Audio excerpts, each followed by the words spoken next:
دین حق کی نسبتیں نصیب فرمائی ہیں۔ یہ دین انسانوں کو جوڑنے کے لیے، ترقی دینے کے لیے دنیا میں اللہ نے بھیجا ہے کہ انسانی زندگی اس کو خوبصورت بنایا جائے، اچھا بنایا جائے، اور اس زندگی کے ساری باتوں کو اللہ کے حکم کے تابع لایا جائے، تاکہ ایک بڑی ذات کے ساتھ انسان براہ راست اپنا تعلق پیدا کر کے اپنی نسبتیں جوڑ کر وہ سعادت کی راہوں پر گامزن ہو۔ اس لیے انسان اس کو جتنا اونچا ماحول ملے گا، جتنا ترقی کا ماحول ملے گا، اس کی صلاحیتوں میں اتنا ہی نکھار پیدا ہوگا۔ اس لیے قرآن حکیم نے نبی اکرم صلی اللہ علیہ وسلم کی بعثت کے نتائج اور بعثت نبوی کا اثر انسانی معاشروں میں وہ کس انداز سے نظر آئے، واضح ہو، اس کی طرف قرآن حکیم خود توجہ دلاتا ہے۔ قُلْ لَا أَسْأَلُكُمْ عَلَيْهِ أَجْرًا إِلَّا الْمَوَدَّةَ فِي الْقُرْبَى، کہہ دیجئے میرے پیغمبر، میں تم سے کوئی بدلہ اور مزدوری نہیں مانگتا اس نبوت کی محنت پر، إِلَّا الْمَوَدَّةَ فِي الْقُرْبَى، مگر یہ خاندانوں میں مودت و محبت کا دور وجود میں آ جائے۔ وَمَنْ يَقْتَرِفْ حَسَنَةً، اور جو کوئی کمائے گا نیکی کی بات، نیکی، نَزِدْ لَهُ فِيهَا حُسْنًا، ہم اس کی حسنہ کے اندر اور حسن پیدا کریں گے، اس کی نیکی کے اندر اور خوبی اور کمال پیدا کریں گے۔ ان اللہ غفور شکور، بے شک اللہ بخشنے والا قدردان ہے۔ اب حضور علیہ السلام نے قرآن حکیم کی ان تعلیمات کو اپنی نبوت اور اپنی زندگی کی محنتوں کے ساتھ جوڑ کر اس انداز سے انسانوں کے دلوں میں منتقل کیا کہ انسانی زندگی کا ہر مرحلہ خوب سے خوب تر ہو جائے، ہر گھر میں دین حق کی، بعثت نبوی کی تاثیر کی یہ خوشبو یہ ہر گھر سے ابھرے، ہر خاندان سے پھوٹے، ہر خاندان وہ ایک دوسرے کا قدردان بن جائے، خاندان کے افراد ایک دوسرے کے احترام کو، عظمت کو ملحوظ رکھنے والے۔ اور اس کا آغاز خود نبی اکرم سرور دو عالم صلی اللہ علیہ وسلم کی ذات پاک سے ہے کہ آپ نے خود اس کا ماحول بنایا، ہر ایک کی عزت اور تکریم کا، ہر ایک کے احترام کا، ہر ایک کے مرتبے کا، مقام کا خیال رکھنا، یہ نبی اکرم صلی اللہ علیہ وسلم کی سنت مستمرہ ہے۔ آپ کا مزاج مبارک ہے، اور یہی مزاج اور یہی سنت رسول کا اثر اور امپیکٹ، آپ کی تربیت کا یہ اثر آپ کے قریب ترین آنے والے لوگوں میں یہی نقوش پیدا ہوئے، یہی آثار پیدا ہوئے۔ اس لیے آپ کے قرب میں سب سے زیادہ وقت گزارا تو حضرت ابو بکر صدیق رضی اللہ تعالی عنہ نے وقت گزارا۔ اس لیے امت کی ذمہ داریوں کو انہوں نے بخوبی سمجھا اور محسوس کیا، اور نبی اکرم صلی اللہ علیہ وسلم نے آخری دنوں میں یہ اعلان کر دیا کہ مسجد نبوی میں جتنے لوگوں کے کھڑکیاں کھلتی ہیں، مسجد میں آنے کے لیے آسانی کے لیے رکھی ہوئی ہے، فرمایا ساری کھڑکیوں کو بند کر دو، الا خوخۃ ابی بکر، صرف ابو بکر کی کھڑکی اب مسجد نبوی میں کھلی رہے، ساری کھڑکیوں کو بند کروا دیا۔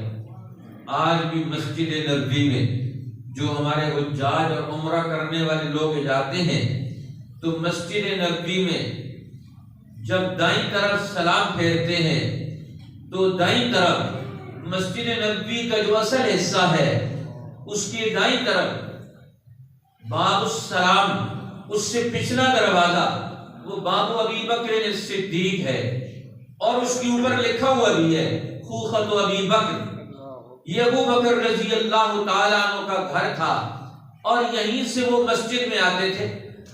تو آپ نے فرمایا سارے راستے مسجد نبوی کے بند کر دیے جائیں، اب مسجد کے اندر جس نے آنا ہو وہ بائیں سے گزر کر آئے، صرف ابو بکر کے لیے اجازت ہے۔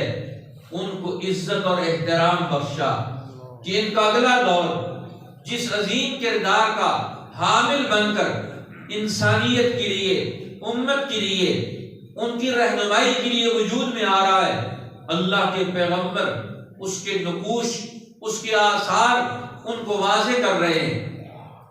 اسی لیے حضور علیہ السلام کی محنتوں کو سنبھالنا، آپ کی محنتوں کو ترقی دینا، امت کے ایک ایک فرد کو دین حق کی رہنمائی کرنا، یہ کیسے رہنمائی کی جائے گی؟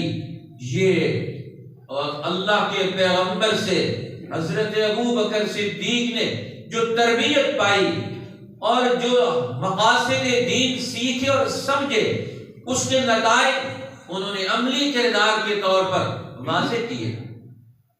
سیرت کی کتابوں میں لکھا ہے کہ غزوہ ذات السلاسل جب رسول اللہ صلی اللہ علیہ وسلم نے اس جنگ کے لیے لشکر تیار کر کے بھیجا، کہ ذات السلاسل وادی القریٰ کے پیچھے کا علاقہ جو مدینہ طیبہ سے 10 دن کی مسافت پر ہے، وہاں کے لیے لشکر تیار کر کے بھیجا اور اس لشکر کا امیر بنایا، سپہ سالار بنایا حضرت عمرو بن العاص رضی اللہ تعالی عنہ کو، جو نبوت کے صلح حدیبیہ کے بعد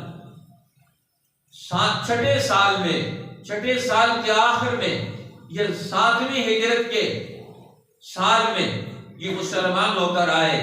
خالد بن الولید، عمرو بن العاص اور بڑے بڑے جلیل القدر عرب کے سپہ سالار اور سپوت، بڑے بڑے بہادر لوگ جنہوں نے دین حق کو سمجھ کر قبول کیا، اب ان کی صلاحیتوں سے اگلے دور میں فائدہ اٹھایا جائے۔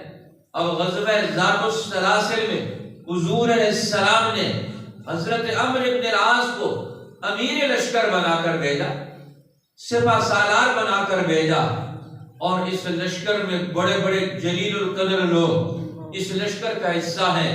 حضرت ابو بکر صدیق بھی اس لشکر کا حصہ ہے، حضرت عمر بن الخطاب بھی اس لشکر کا حصہ ہے، اور امیر عمرو بن العاص ہے۔ اب اس لشکر میں گئے اور وہاں جا کر ان کو جو مقاصد اور ذمہ داریاں دی گئیں، آگے بڑھ کر اس علاقے کے رہنے والے سرکش قوتوں کو، ان کو رائے حق کی طرف واپس لانا ہے، ان کو دین حق بھی سمجھانا ہے اور ان کی سرکشی کو بھی توڑنا ہے۔ اب یہ لشکر وہاں پہنچا تو اس لشکر میں مقام جنگ پر پہنچ کر امیر لشکر نے حکم دیا کہ کوئی آدمی کسی وقت بھی آگ نہ جلائے۔ اب یہاں آگ جلانے کی پابندی، آگ کوئی نہ جلائے۔ اب حضرت عمر رضی اللہ تعالیٰ عنہ کو غصہ آیا کہ یہ آگ جلانے سے کیوں منع کر رہے ہیں؟ اٹھے جا کر امیر لشکر سے بات کروں کہ آپ نے کیوں منع کر دیا آگ جلانے سے سب لوگ؟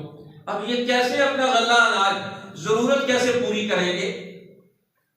حضرت ابو بکر رضی اللہ تعالیٰ عنہ ساتھ ہیں، فوراً روک دیا، فرمایا عمر بیٹھ جاؤ، یہ جنگی مہارتوں کا علم رکھتے ہیں عمرو بن العاص، اسی لیے تو رسول اللہ نے ان کو امیر لشکر بنا کر بھیجا کہ اب یہاں ہم جنگ لڑنے کے لیے آئے، اب ہم دشمن پر حملہ آور ہونے کے لیے آئے، ہم ظالم اور سرکش اور باغی قوتوں کو کنٹرول کرنے کے لیے آئے ہیں۔ اب یہ کام اور ذمہ داری اب ہم سب کی امیر لشکر کے تابع ہو کر اپنی صلاحیتوں کے اظہار کے لیے ہے۔ اب ہم ذاتی طور پر نہیں کام کریں گے. اب دیکھو علم کتنا بڑا ہے، مرتبہ اور مقام کتنا بڑا ہے، لیکن سپہ سالار کا فیصلہ ہے.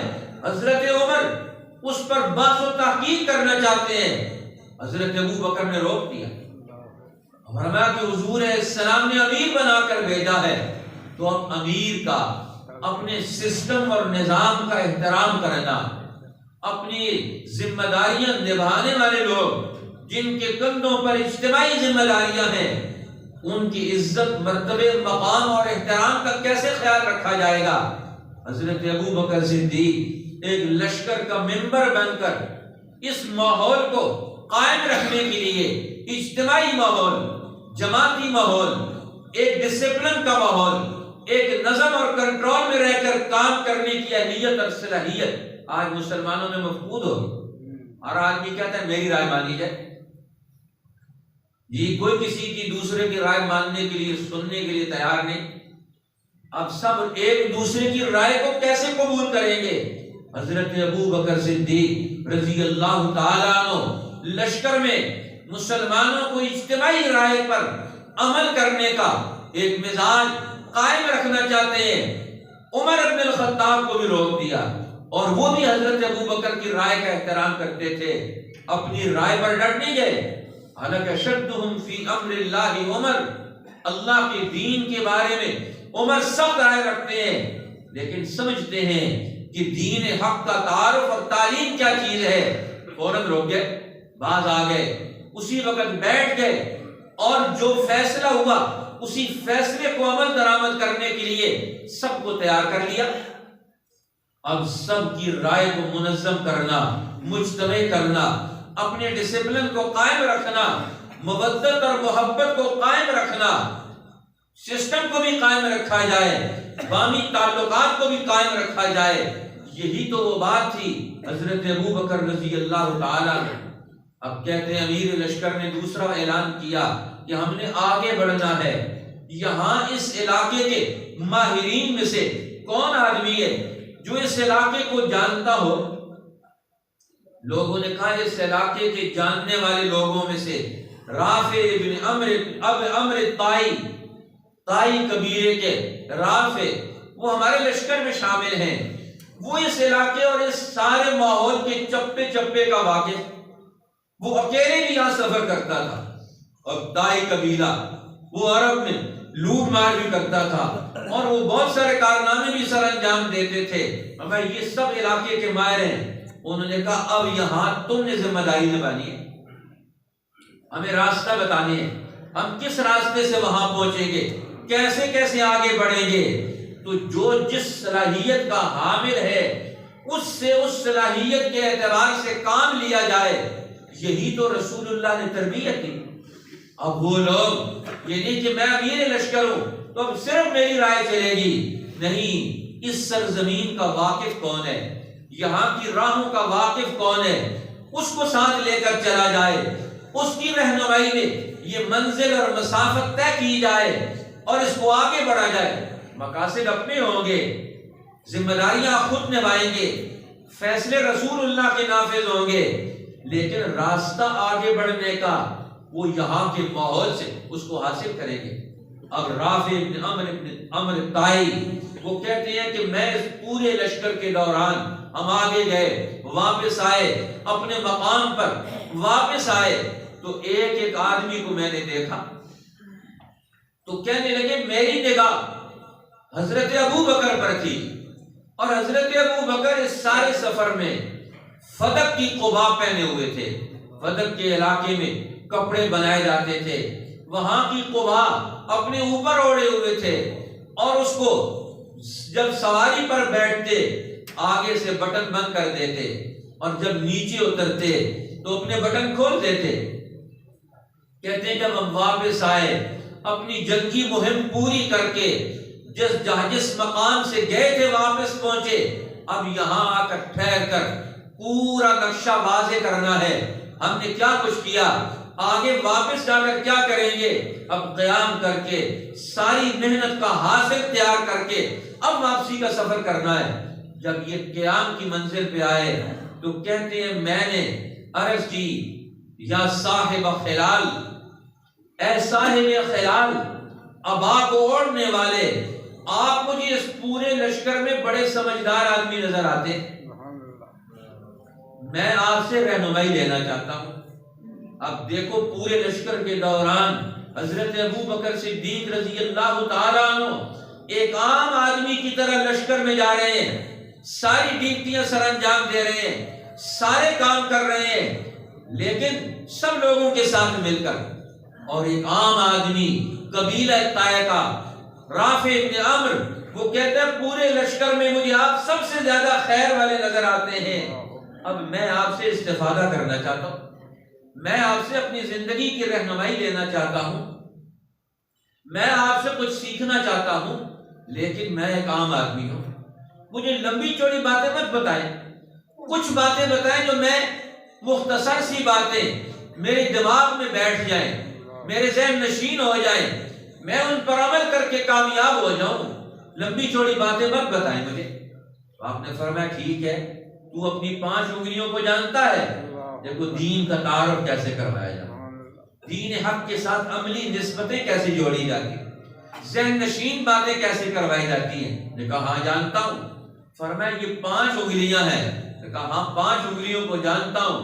تو فرمایا دین کی یہ 5 باتیں یہ اپنے ذہن نشین کر لے، ایک اللہ اور اس کے رسول صلی اللہ علیہ وسلم کی نسبتوں کی پہچان کر لے، اللہ کو وحدہ لا شریک ماننا ہے، اس کے سوا کسی کی عبادت نہیں، اور محمد الرسول اللہ کو اللہ کا نبی تسلیم کرنا ہے اور آپ کی اتباع اور اطاعت میں آنا ہے، ایک پہلی بات۔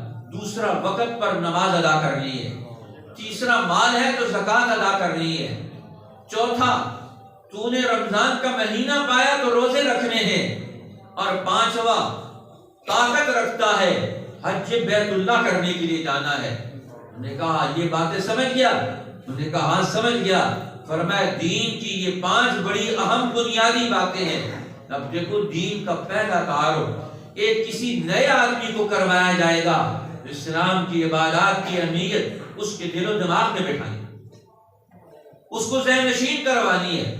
اور فرمایا پھر دوسری بات سن لے۔ میں کہا دوسری بات بھی بتائیں۔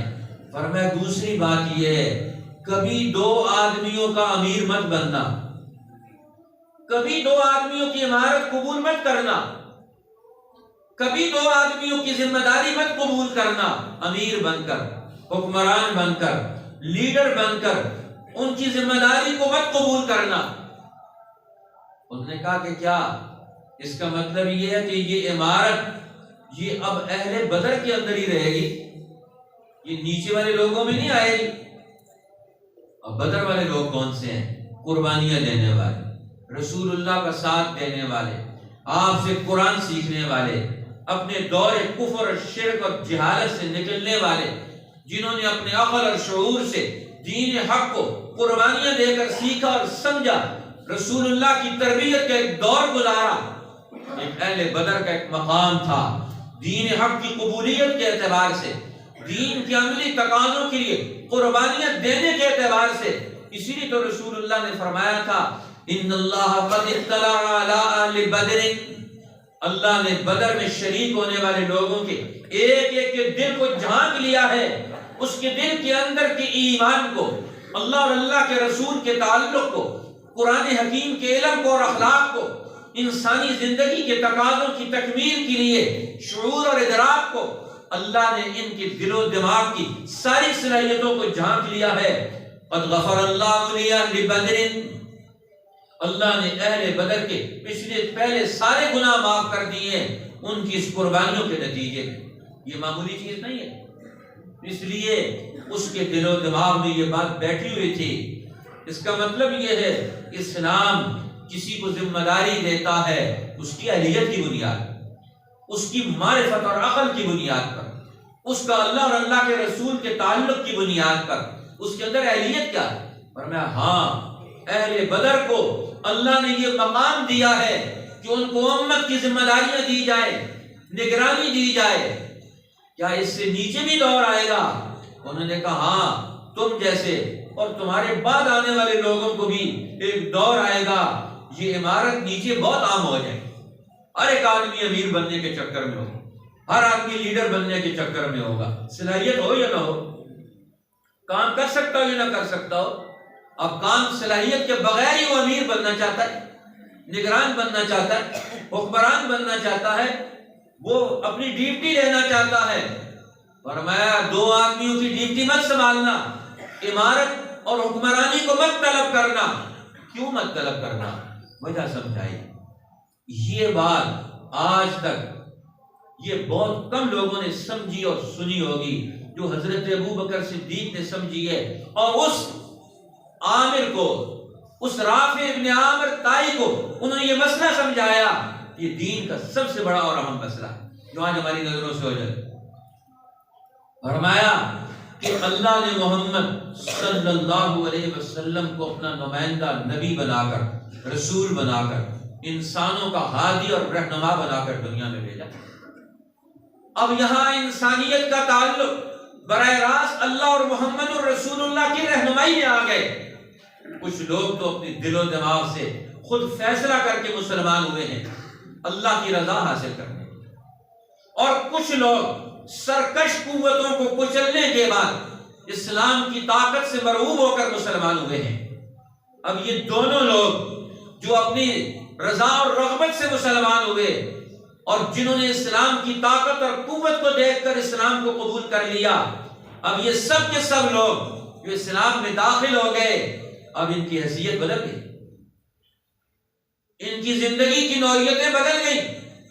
اب کلمہ پڑھ لینے کے بعد، مسلمان ہو جانے کے بعد، اب یہ اسلام میں داخل ہو گئے، ان کی جان، ان کا مال، ان کی عزت، ان کی ہر چیز کی حفاظت یہ اللہ کی ذمہ داری میں آ گئی، یہ اللہ کے پڑوسی بن گئے، یہ اللہ کی نگرانی میں آ گئے ہیں۔ اب یہ سب سے بڑا اہم مسئلہ سمجھا حضرت ابو بکر صدیق نے، یہ اللہ کے پڑوسی ہیں، یہ اللہ کی نگرانی میں ہے، یہ اللہ کی حفاظت میں ہے۔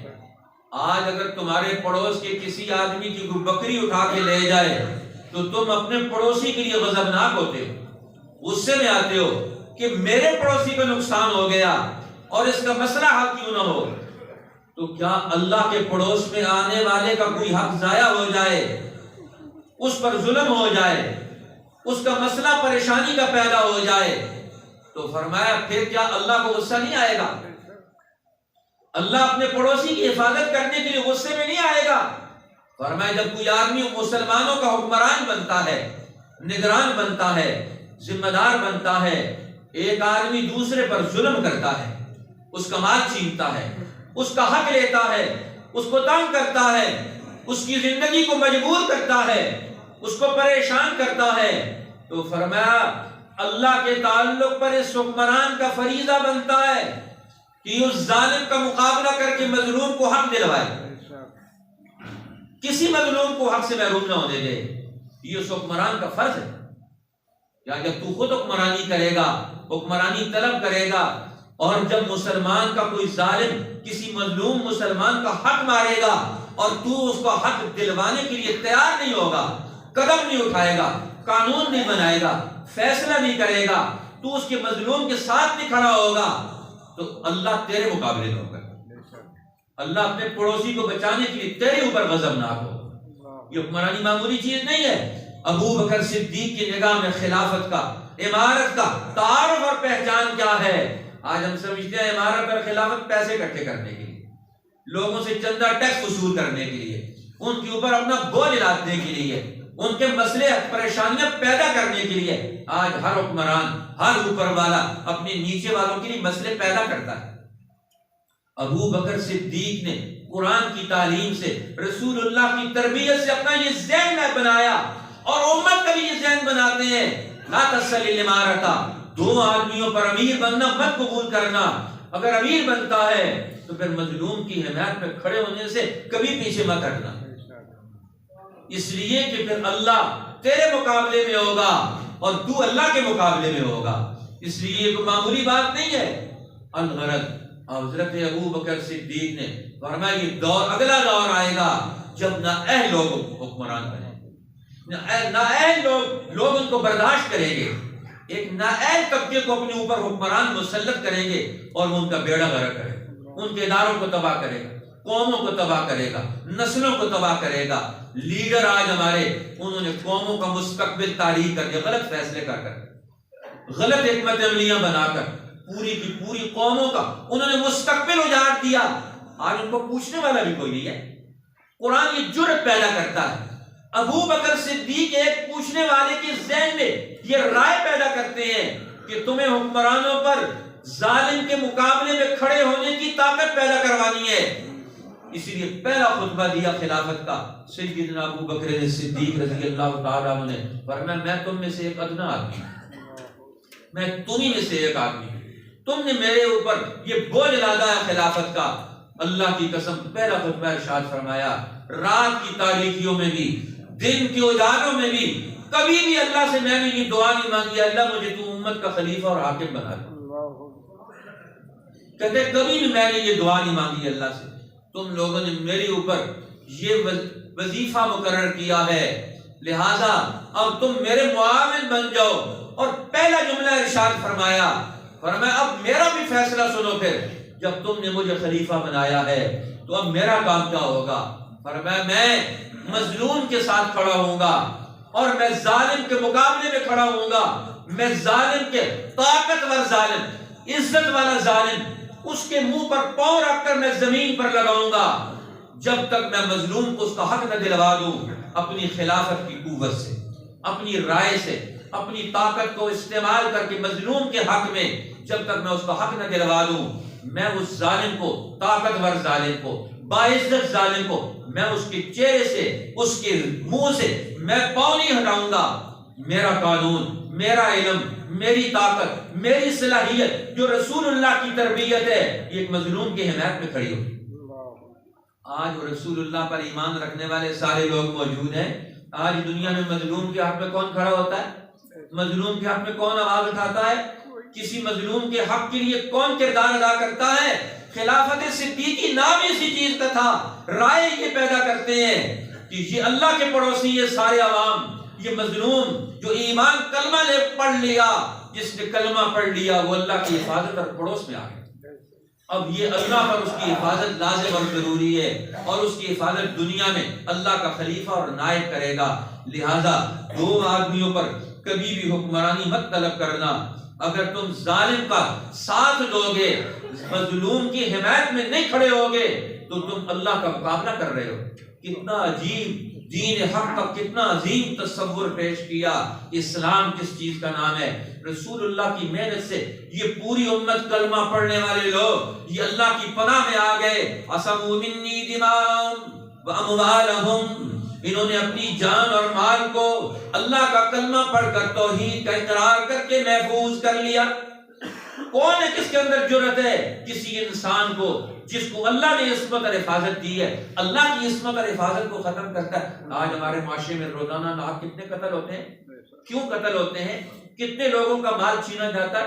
کیوں چھینا جاتا ہے؟ آج کیوں تحفظ حاصل نہیں ہے؟ یہ خلافت کا یہ منصب، یہ تصور ہے حضرت ابو بکر صدیق کا، اسی پر انہوں نے اپنی زندگی کا رنگ ڈھنگ اور نہج آگے بڑھایا۔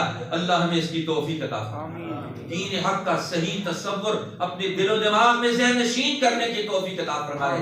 آج جو ہماری ذمہ داریاں بنتی ہیں کلمہ پڑھ لینے کے بعد ایک مسلمان کی جان مال کی حفاظت کی جو ذمہ داریاں اور عہد الہی وجود میں آتا ہے، آج مسلمان اس عہد الہی کے مقابلے میں مخالفت میں کھڑے ہو کر ظالموں کا ساتھ دیتے ہیں، ظالم کو ووٹ دیتے ہیں، ظالم کو سپورٹ کرتے ہیں، ظالم کا تعاون کرتے ہیں، مظلوم کو اور زیادہ رگڑا لگاتے ہیں اور کہتے ہیں ہم نے زندگی گزارنی اور اس کا نام سیاست رکھا ہوا ہے۔ اللہ ہمیں ظلم سے نکلنے کی توفیق عطا فرمائے۔ وآخر دعوانا